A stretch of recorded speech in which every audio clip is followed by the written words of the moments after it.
श्यामा प्रसाद मुखर्जी का जन्म 6 जुलाई 1901 को बंगाल प्रेसिडेंसी के कलकत्ता में हुआ था। वे भारतीय राजनीति के उन नेताओं में से थे जिन्होंने स्वतंत्रता संग्राम और स्वतंत्र भारत के प्रारंभिक वर्षों में महत्वपूर्ण भूमिका निभाई। उनका जीवन, उनके विचार, उनकी नीतियां आज भी आधुनिक भारतीय राजनीति में महत्वपूर्ण माने जाते हैं।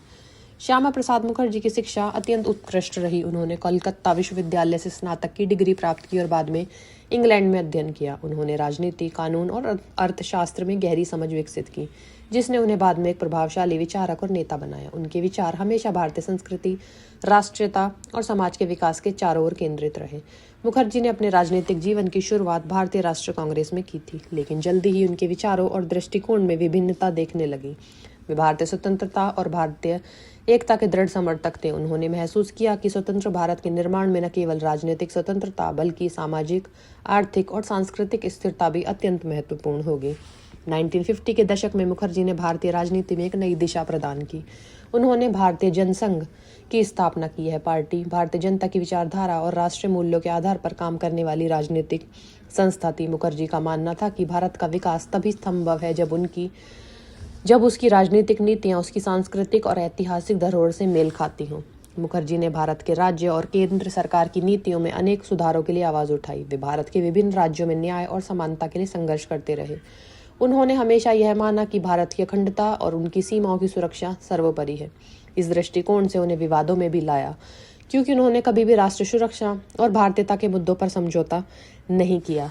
श्यामा प्रसाद मुखर्जी का योगदान केवल राजनीतिक नहीं था, वे शिक्षा और सामाजिक विकास के क्षेत्र में भी सक्रिय रहे।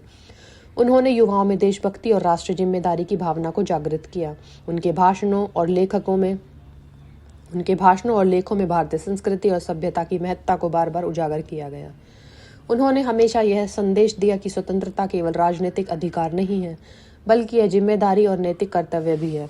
मुखर्जी का जीवन साहस और दृढ़ता का प्रतीक था। उन्होंने अपने सिद्धांतों के लिए कभी भी समझौता नहीं किया। यह उनके चरित्र की महानता को दर्शाता है। वे मानते थे कि राजनीतिक नेताओं का कर्तव्य केवल सत्ता में बैठना नहीं है, बल्कि समाज और राष्ट्र के लिए स्थायी परिवर्तन लाना है।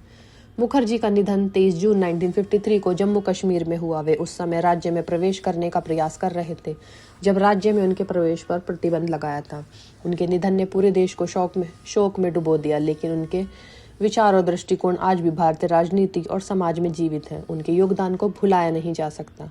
आज के समय में श्यामा प्रसाद मुखर्जी की राजनीतिक दृष्टि और उनके सिद्धांत भारतीय राजनीति और सामाजिक कार्यों में मार्गदर्शक के रूप में देखे जाते हैं। उन्होंने यह सिखाया कि नेतृत्व का अर्थ केवल सत्ता प्राप्त करना नहीं है, बल्कि समाज के उत्थान और राष्ट्र की सेवा करना है। उनके आदर्श और उनके संघर्ष भारतीय राजनीति के उन स्थायी मूल्यों का प्रतीक हैं जिनसे आज भी युवा प्रेरणा ले सकते हैं। मुखर्जी का जीवन इस बात का उदाहरण है कि एक व्यक्ति अपने सिद्धांतों और विचारों के बल पर समाज और राष्ट्र में स्थायी परिवर्तन ला सकता है। उनका समर्पण, साहस और नैतिकता उन्हें भारतीय राजनीतिक इतिहास के महान नेताओं में से एक बनाती है। अंततः श्यामा प्रसाद मुखर्जी केवल एक राजनीतिक नेता नहीं थे, बल्कि वे एक विचारक, मार्गदर्शक और प्रेरणा स्रोत भी थे। उनके जीवन और कार्य से यह स्पष्ट होता है कि राष्ट्र की सेवा में निष्ठा, साहस और दृढ़ता ही असली नेतृत्व की पहचान है।